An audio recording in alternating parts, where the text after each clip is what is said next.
You're watching a TGM production.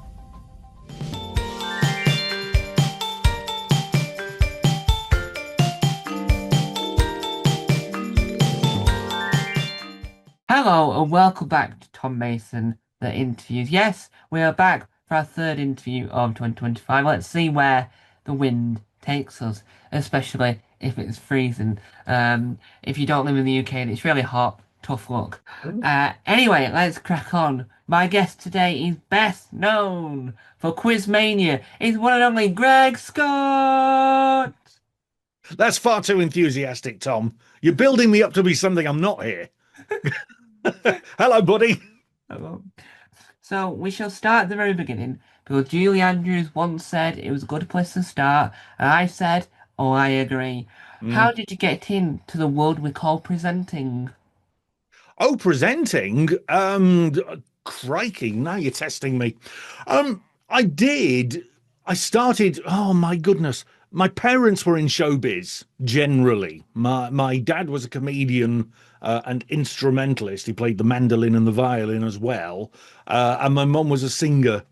So I sort of followed them around everywhere. Well, I had to because I was too young to be left at home with sharp implements. So I would follow them everywhere on their gigs and stuff until they got fed up with me, and then they dumped me on my grandmother. And yeah, I got the bug for entertaining and making people smile or trying to. So yeah, that got me into showbiz kind of thing.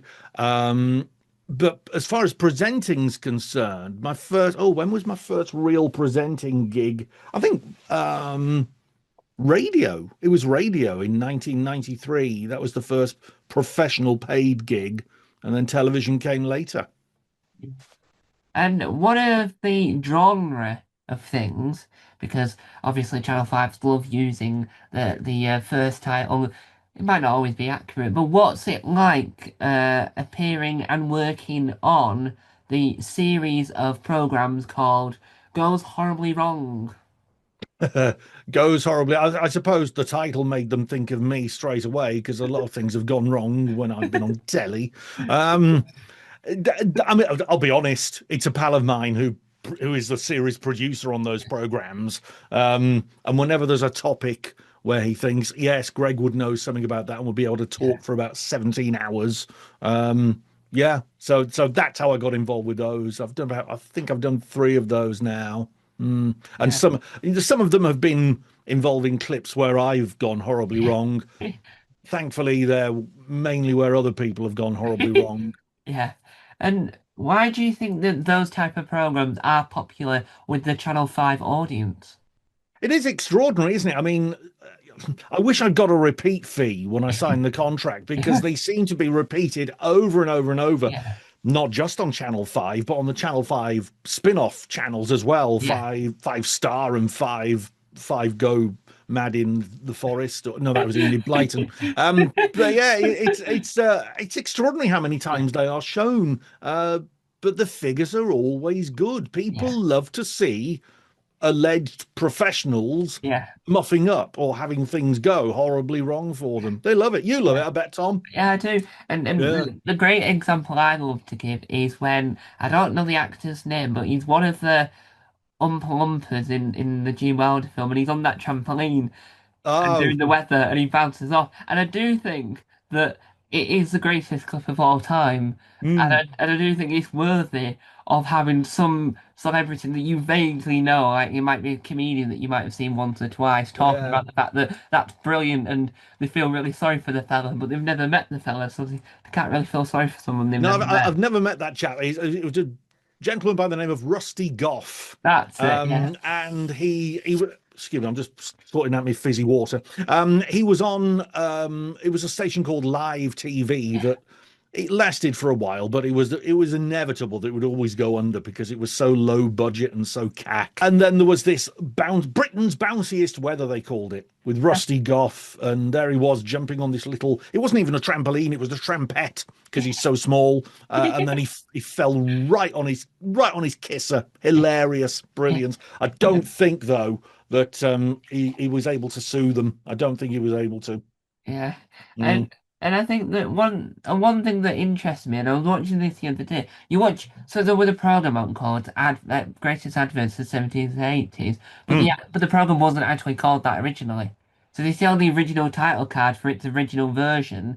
So it's Celia Imrie went and in the 90s and the noughties and and I thought it was only supposed to stop for the 80s, but she went on and on and on for Yeah, 2 hours and 13 minutes. Why do you think that Channel 5 rebrand them? And do you think that when they do rebrand these programs, it benefits them, or do you think it hinders them because people might have seen them before? I think I had a word with Simon about this because I spotted it myself. Well spotted, Yeah, Tom. I said, why is it? Why? Because sometimes the horribly wrong shows do go out with a different title.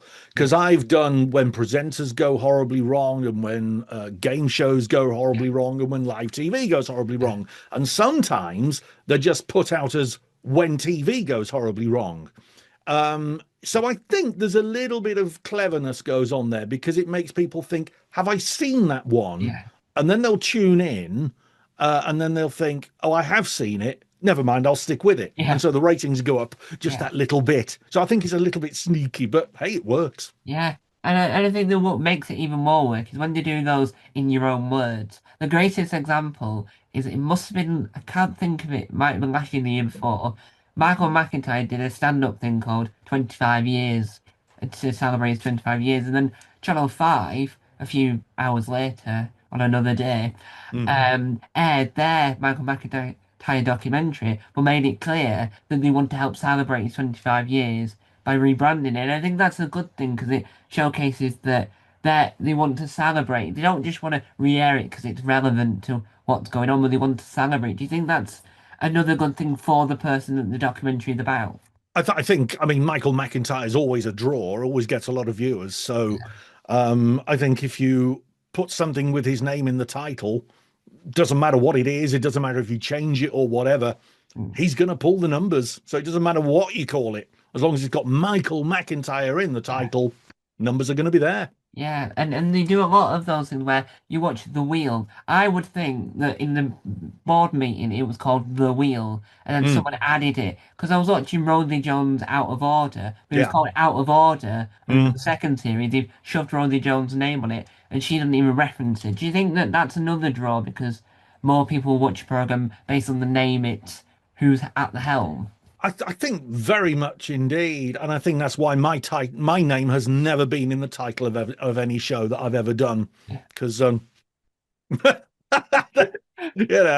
not, they would never call it when I did Quizmania, Greg Scott's Quizmania or Greg Scott's Price Drop TV. Oh no, no, no. Yeah, and I just don't think having the name in it works anyway, because Out of Order, excellent title, but adding Rosie Jones is Out of Order. You need a drink of wine before you finish the title because you're that out of breath. Yeah, But it's a it good gives a show little anyway. extra work to the graphic designers on the show as Yeah, well. I mean, yeah, it's like it's happened for years. I mean, when Play yeah, Your Cards Right first started, yeah, first series or two was just Play Your Cards Right. yeah, Then it became Bruce Forsyth's Play Your Cards Right. yeah, I don't know. I mean, a classic example, the ultimate example of using someone's name, Supermarket Sweep. yeah, I mean, when Supermarket Sweep began, it was just Supermarket yeah, Sweep. Um, and then I believe it was Dale himself who said to the contestants, this might be wrong, I don't know, but I believe it was Dale who said, when you answer a question, say, is it Cucumber Dale? My name on the end of it. And it just became so much. yeah, So every time, is it this Dale? Is it that Dale? Dale, Dale, Dale, Dale. And then when it came back for a revival a few yeah, years later, it became Dale's Supermarket Sweep. yeah, So no, yeah, sometimes I mean he was a name by them when it did yeah, come back. So I think maybe some of it is to pull in the viewers once they're established. Sometimes I suppose it is at the suggestion of the talent Yeah, that they think, I want my name in this. I'm the yeah, star. So, yeah. yeah. Yeah, and I think a spin-off of Supermarket Sweep is where Sweep the Puppet goes around the supermarket. Um, that would be brilliant. One of the things that you've done in your career that A always career. Sorry. yeah, that always fascinates me in a sense of because it's the aspect of what happens with it is because of when you do a full TV series in this genre, Hmm. it has to go out for the contestants to win any of the money. But when working on pilots, how does that work? Because do the contestants, if they win any money and it doesn't get picked up for a series or broadcast, do they still win the money, or is it still in the same thing of it has to broadcast for the contestant to win the £1 Yeah. 50? Not on any of the pilots I've worked on. I mean, Yeah, there's going to be people here who haven't heard of me. How dare you? And that's what I've chiefly done. yeah, Pilot shows where game shows are concerned. Always wanting to host a big primetime one. It's yeah, never happened. There's not room for everybody, so you just got to take it on the chin. yeah, But I do tend to get used for a lot of pilots. mm, And going back to your question, do they get the prize money? Well, in some pilots I've hosted, oh, they've won cash and prizes totaling €100,000 because yeah, sometimes I record in Paris. No, they don't. No, they don't get that. It's very, very clearly explained to them beforehand. You don't win these prizes, but please act as though you have.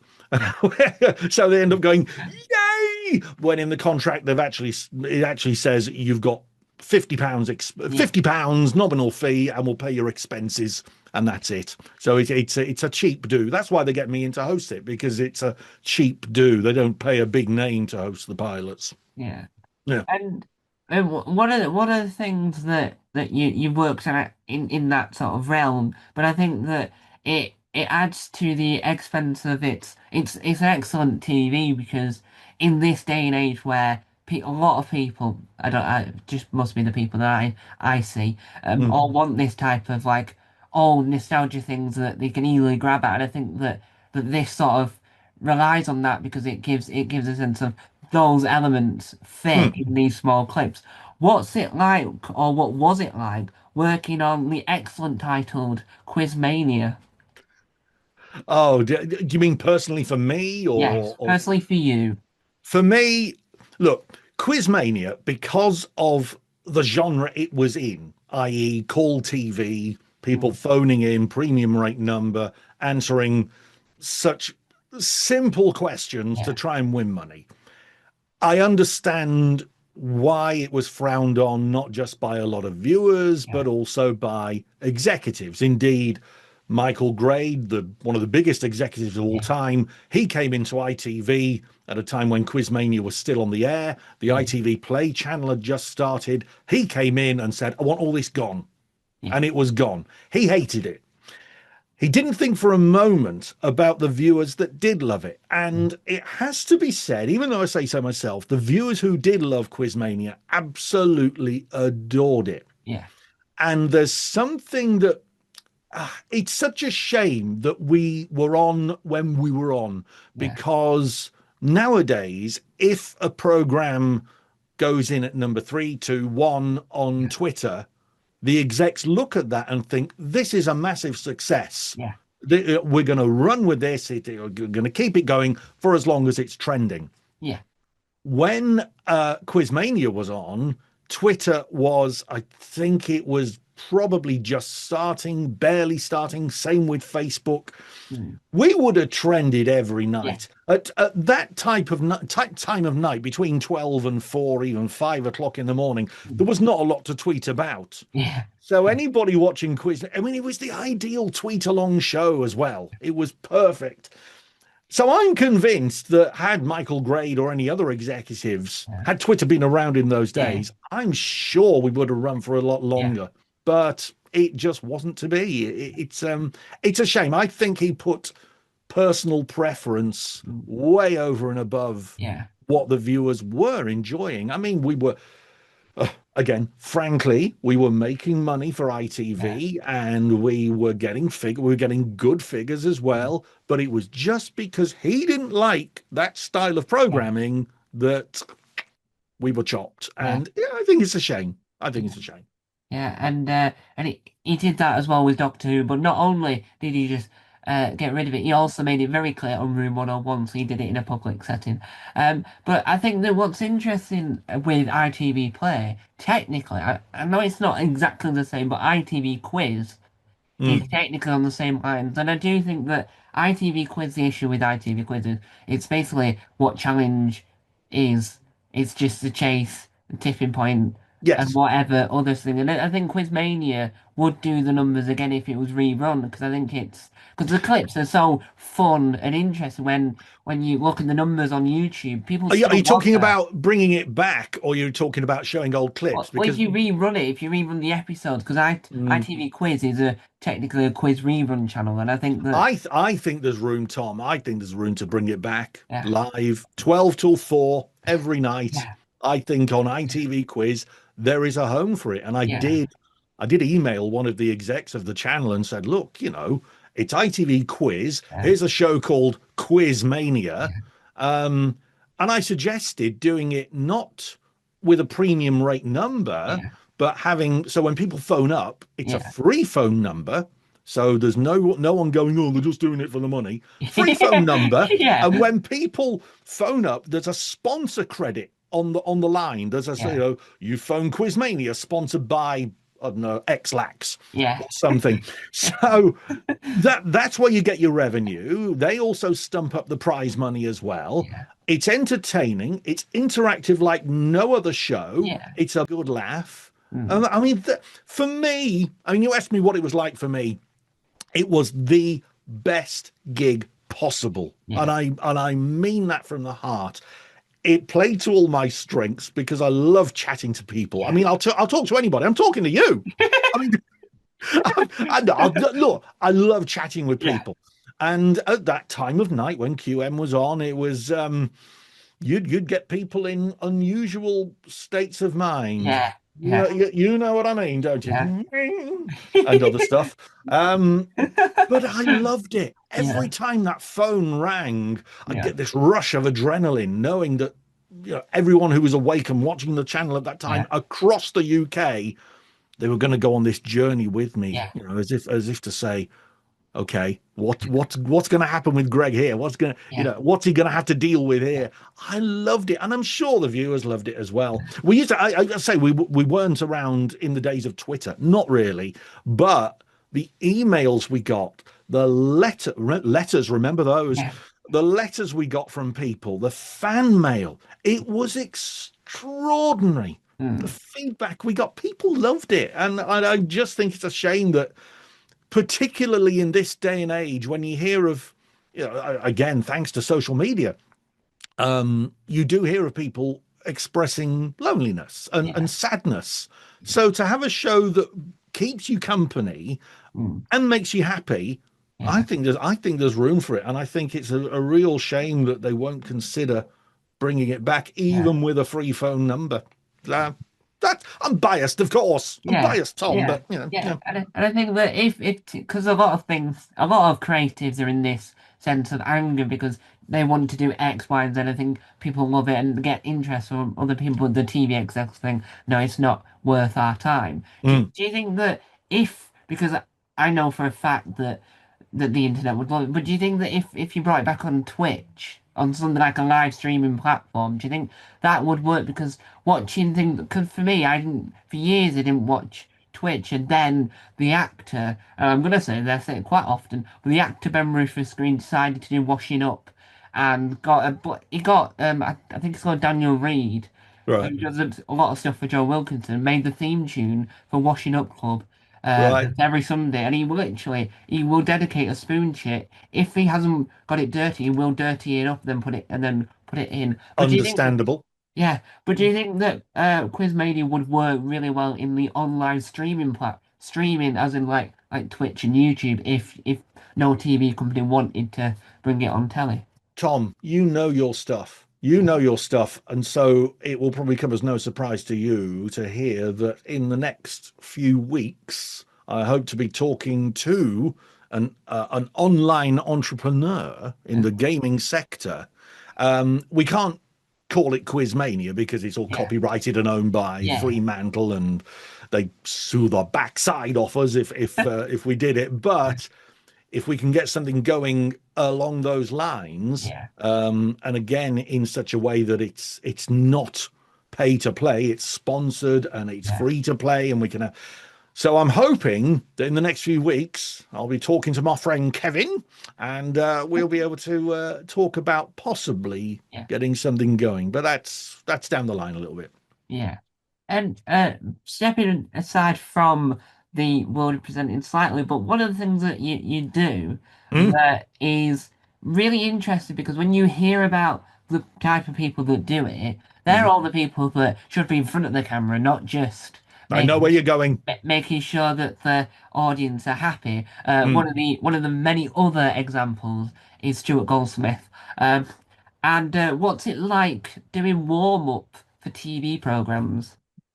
I've done very few in recent years, and there's a reason for that. Yeah, Um, well, a couple of reasons. First of all, there are guys who have done it for 20, 25 years who are so good at it. I'm talking about Stuart Holdham and Andy Collins, Ray Turner. They've they do such an amazing job, and so they are the first. When they're putting a show together that has an audience, yeah, they're the first port of call. They're the first names that go into someone's head yeah, when booking a warm up. However, in recent years, and I'm sure you've noticed this mhm, yourself, Tom, a lot, and I mean a lot of quiz shows yeah, have no audience. It sounds yeah, like they have, but yeah, there's no audience. So the Chase daytime, the daytime version, yeah. no audience. Time is Money, the new one with who's the lady from Sarah Davis. Sarah Davis from Dragon's Den, no audience. Yeah, And now Loose Women has no audience. Now they had a guy called Lee Peart. yeah, 8 years he did the warm up for that, and it was his regular gig, 5 days a week. It's gone like that. Tremendously funny and talented yeah, guy, but that's gone. The whole Loose Women show, the vibe. I don't know if you've seen it without an audience, but it's uh, just gone through the floor. yeah, Massive mistake. And I know that ITV are up against it. I know they're having to cut costs right now, yeah, but at what price? Loose Women is really, really suffering without a live yeah, audience. And it's a different show and not for any good reasons. mm, Um, and when you have a live audience, as a performer, it brings out the best in you. yeah, You are not just performing to the camera, but you're also performing to that live audience yeah, as well. You're getting feedback from them. They lift you, you lift them, and on it goes. Without an audience, look at the difference in the chase and the celebrity chase, yeah, in Bradley Walsh's performance. In the daytime version, sometimes he's leaning on the counter and his delivery's a bit slow, and you can tell if it's the third or fourth one they've recorded that day yeah, because he's a bit. I mean, a variety performer like Bradley, he yeah, needs that lift. He thrives yeah, on a live audience. When it is the celebrity version and there's a live audience reacting to yeah, what he's saying, it's a different show. It's a yeah, different Bradley. I think live audiences need to come back. I don't think the wheel, you mentioned the wheel earlier. yeah, I don't think the wheel has a live audience. The weakest link. yeah, Uh, I don't think the weakest link pretend to have a live audience anyway. I don't think there's any taped audience on there, but needs it. It yeah, needs it. yeah, and Pointless. Pointless. No yeah. live audience anymore. Oh, I didn't. Countdown. I used to be Wow. the warm-up man for Countdown. Yeah. 13 years. I'm getting angry now.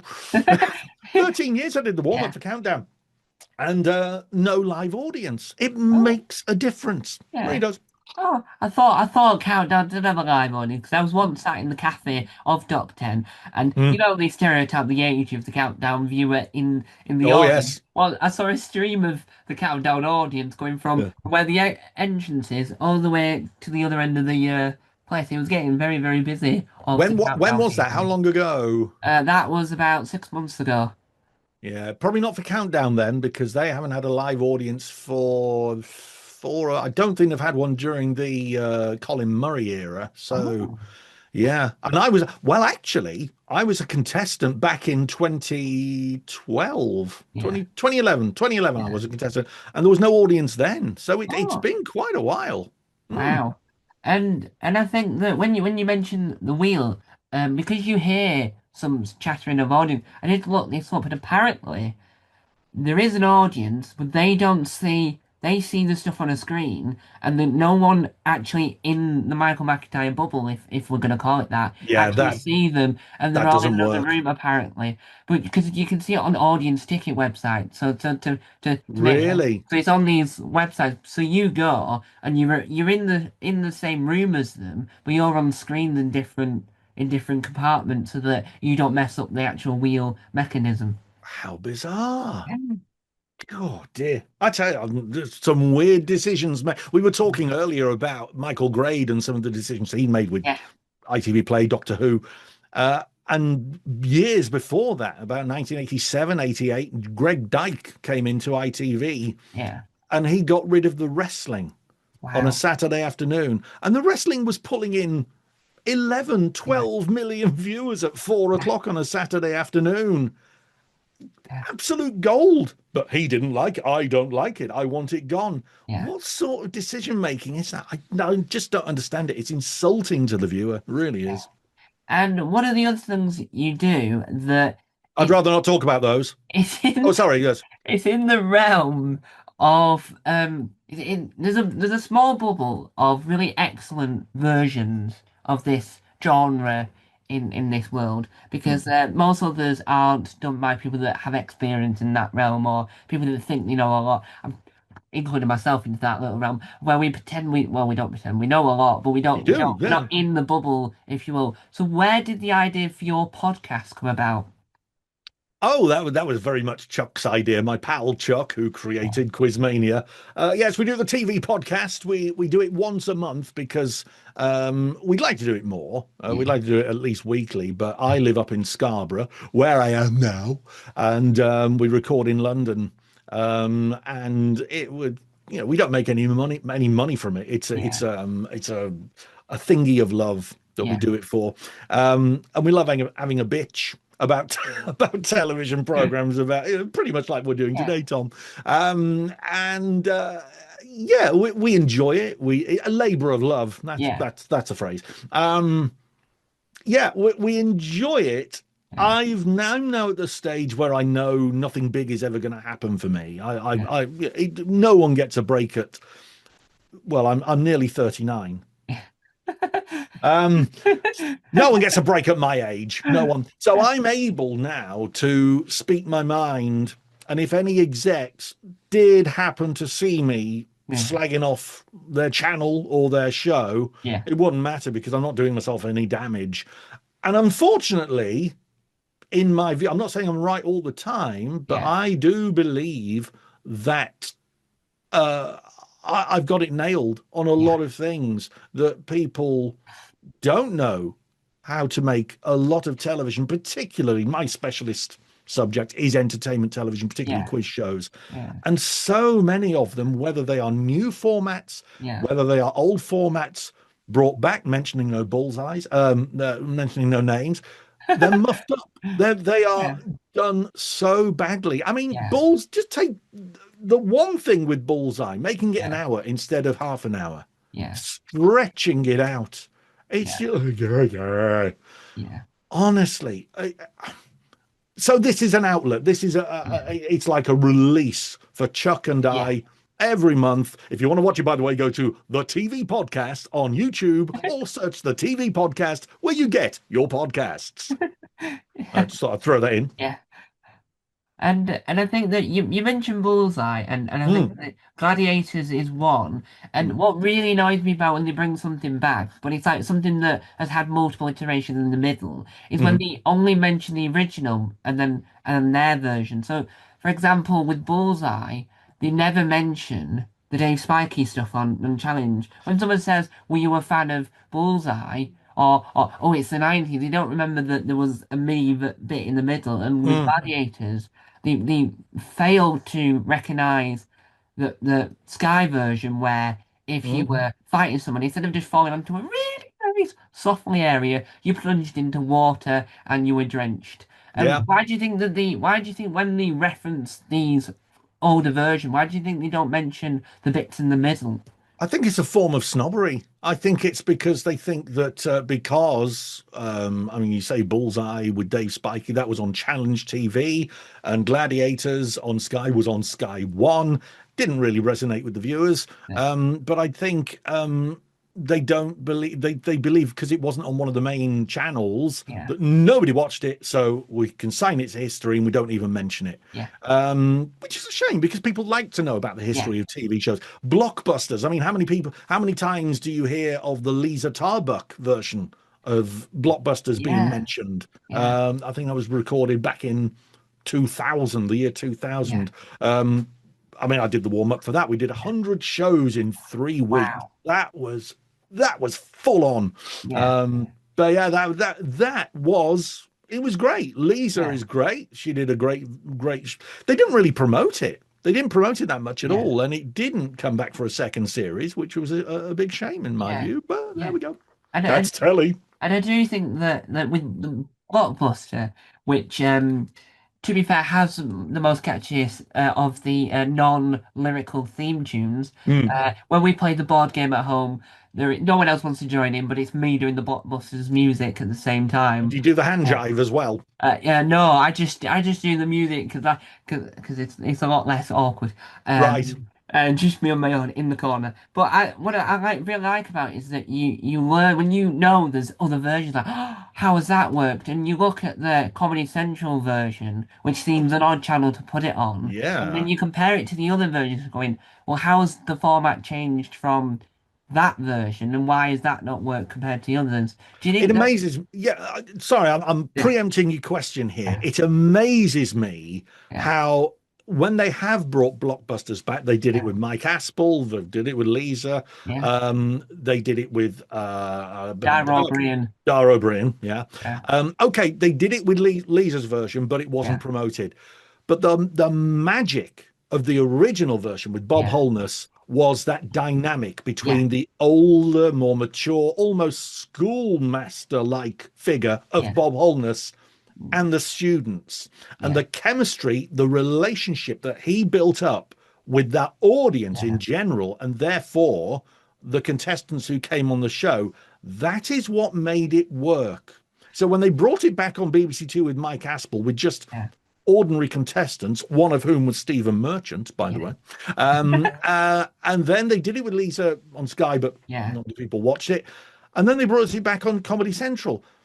Dara O'Brien was about the age of a Bob Holnessy kind of yeah, age, would have been perfect to bring in younger yeah, contestants, 16 to 18 years old, and recreate that dynamic. yeah, They didn't. Oh, yeah, Simon Mayo as yeah, well. yeah, Of yeah, course, on yeah, Challenge. Again, they yeah. didn't use 16 to 18-year-olds. No, no, and what's interesting, and you'll probably know this from experience, that's the Hmm. word. Probably inexperience as well, but go on. Yeah, but when you watch because it's what more widely available on TV, when you watch the Dara Breen stuff, Hmm. you sort of get the feeling that they only care about the original because every time he says "Can I have a pee?" everyone's like "Way!" Do you think you felt that sort of feeling when you were watching the Lead the Tower books? Did you get the feeling that people were that infused by the letter P because even though it was a big deal in the original, do you think that do you think that was still as present as when what they tried to do when they had Dara O'Brien, who is a great presenter, doing his version on Central Comedy? I think this is what they missed with, but so I'm going off on a tangent a little bit, but you see where I'm going. I think this is what they missed with Bullseye. First of all, making it an hour was wrong. Yeah, But Bullseye, you could have affectionately ripped the P out of yeah, the P. You could, all the way through. You could have done yeah, it affectionately. So you could have had prizes which were absolutely naff. yeah, Jim's catchphrases, you could have slotted those in and got an ironic cheer from the yeah. audience. There were so many things that they could have done with the Mhm. new blockbusters and didn't. And Yeah, that happened as well. That's happened with Blockbusters. there are things that could have been done Yeah. that weren't, that would have made it such a better show. Yeah. And why that is, I've never officially been a producer, Yeah. but I don't know why people who are producers, experienced Yeah. producers who are meant to know about these Yeah. things, don't do these things. It just confuses me and Yeah. befuddles me. Yeah. And before we move away from this slightly, one of the things that not many people talk about, and I always feel like if I ever get in that position in life where I get the opportunity to be on telly to say all these things that I think should be mentioned, Mm, is that the Australian version of Blockbuster, which is not university, school children, so it's that right. school versus that school, Hmm. it's incredible because it's not like, oh yeah, let's come and do this. They've gone on a school trip. They've made it clear from the outset that that is a school trip because that school's come on their trip and that school's come on their trip to fight, not fight, but No, go they against compete each with each other. other. Yeah, yeah, yeah. Why do you think that when you watch these programs about X, Y, and Z, why do you think they ignore the fact that if you watch one of those secrets and scandals on Channel 5, which are interestingly done, but they don't mention that X thing came from wherever. So like Blankety Blank came from America doing Match Game. Why do you think Yeah. that none of that is ever referenced in TV? Do you think that's because they want to say that we're the original holders of this? No one else did it before us. It's interesting that because I don't know if I stumbled on them recently or if they've been uploaded recently, but a couple of the pilots of Blankety Blank Yeah. from 1979 have been uploaded to YouTube, Mm. and very much the style that I think they use the Match Game from Yeah. America. I think they use their theme music. The set is very Match Game as well, but they did call it Blankety Blank because I think they liked what the Australians called it, Yeah. or they called it Blankety Blanks, didn't they? So yeah, I mean, you can look at different versions from around the world and cherry pick the best bits and Yeah. wedge them all together. Yeah.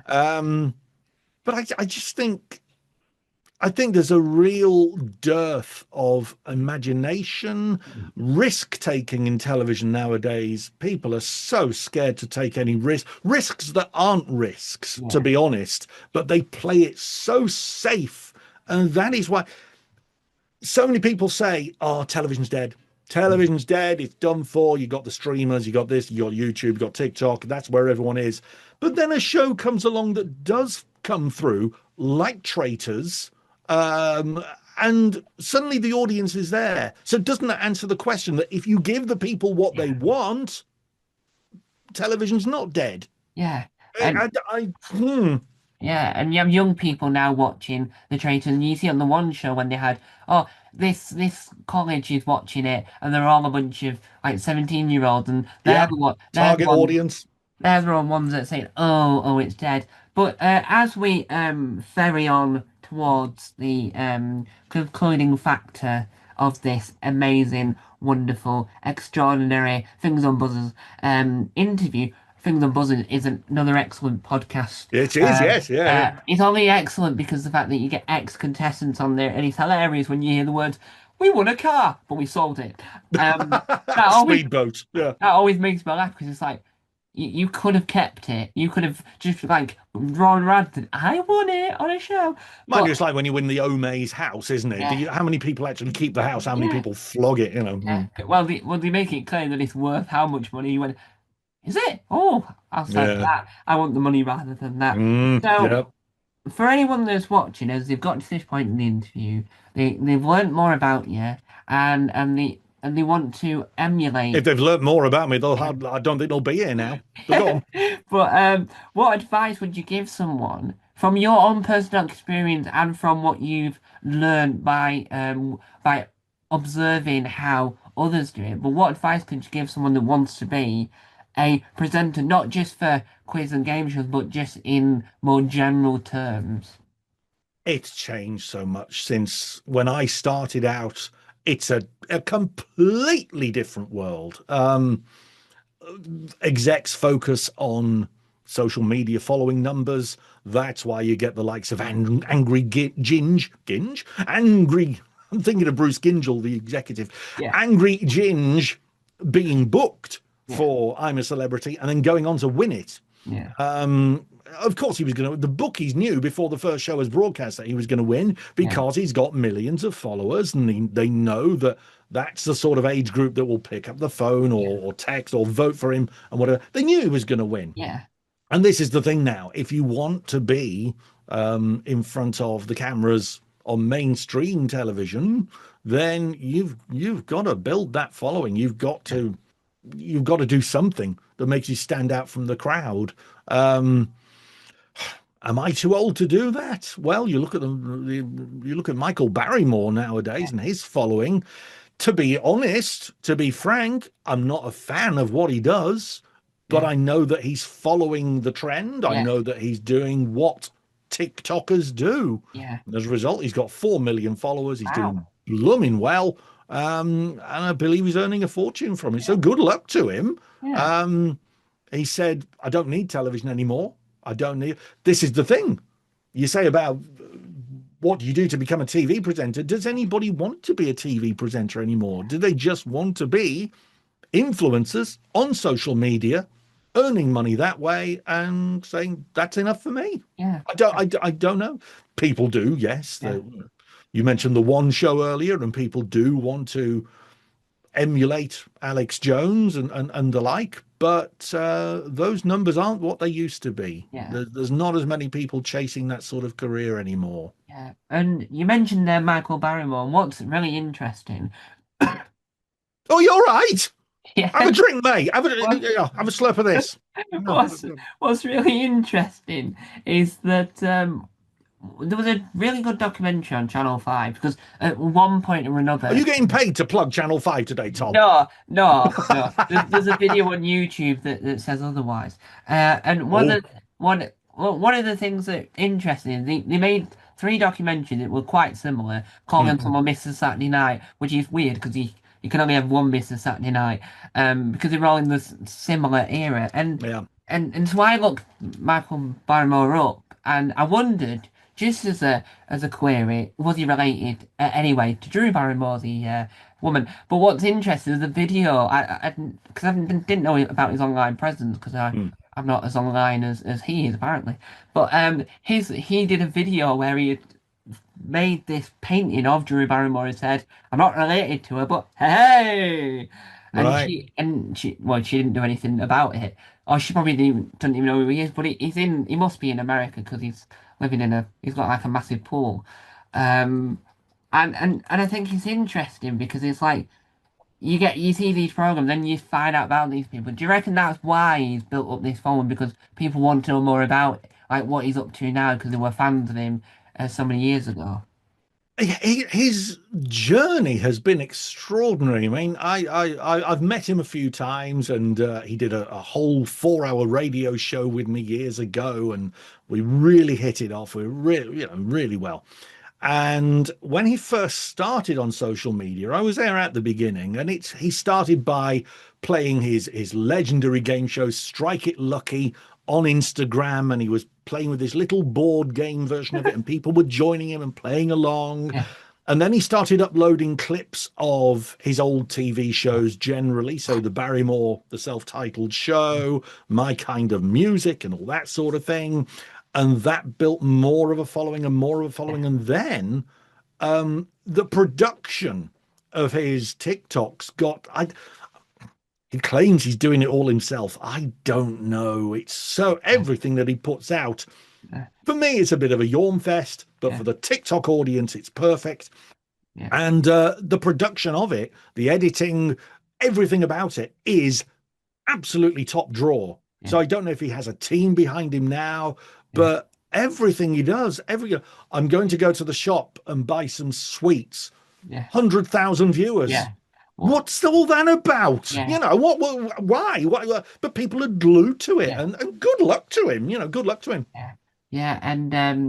And so as we draw towards the end of this interview, Yes. and we know so much about you, and you can tell that you've got this wanderlust. And I think that what's interesting about your podcast and others in that category is that when you listen to the rest of entertainment, as an example, you've got Richard Osman that's been in that world in a background Mm. sense and a front ground sense. It's really interesting, and you learn new things. And I think when you listen to yours, it's this other side of that fence. So it's like you were on Bitterness, the show. bitterness at not Oh, being chosen to host a big Saturday night game show. well, That's what it is no, with me. well, no, I'm but being honest. it's one of those ones where this from your angle. So it's like, Yeah. what is like in your realm of it? And I think that when you think of balance and the BBC wants no bias, I think that if you listen to both those podcasts, you get that balance of that's what they think from their point of view, and that's what you think. Do you think that's why it's popular because you know that your high qualityness of information? I think here's the thing. When we talk, when Chuck and I offer our explanations and thoughts Yeah, on programs and the way things are going and all that sort of thing, we never say this is the way it's going and yeah, we are right. We really do want people to get involved in yeah, the comments and say, well, no, actually, you're wrong, and this is what I think. And we want to open up a discussion rather than I do get the feeling with Richard Osman and Marina Hyde that it is more the other way, that it is, we're saying this, and if you disagree, you're wrong. yeah, And we don't want that. We want it to be a case of, if you disagree, then fine. yeah, Let's have a discussion. That's what real life is. yeah. And so on that note. On that note, We come to that we come to the end now without giving away your street location because we know the area you're based in, so that joke doesn't work as well. But where can people track you down on the internet of webs? oh my goodness. I have a website that I haven't updated for about a year, which is very naughty, which is www.gregscott.media. And online, I've Instagram, the Greggles 1969, which surprisingly is the year I was born. I know you wouldn't think it. I'm on, if you don't recognize me from a year or two ago, I'm on the fat jabs. I've been losing weight. I've lost 20 pounds now in the last 2 or 3 months with the Monjaro. And yeah, I'm losing. I know you don't. I know I don't. If anyone seen me for the first time, they're thinking, "Well, how big was he before he started?" But no, I'm losing weight, and I'm now. I was 18 stone 3, a blob. I'm down now to 16 stone 7, and the aim is I'm going to go to 15. Yeah. See what I look like then. And this wasn't the question, was it? I'm going to go to 15 stone, see how I look, and Yeah. then if I think I could do with a bit more coming off, then I'll aim for 14. Yeah. So yeah. So Yeah. yeah, that's me at the moment, and I'm doing some silly TikToks as well, and Yeah.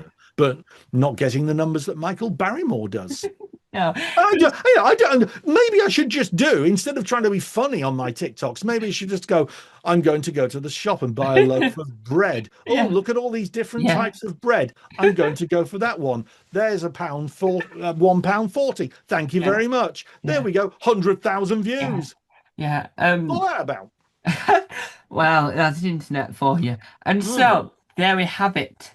As we draw a close, we end the curtain. Yes, there'll be more interviews by me, more rapidly than you think. So let's find out what more interesting stories we can delve into our famous compadres of the famousness. Thank you for watching, and remember, no, I've forgotten.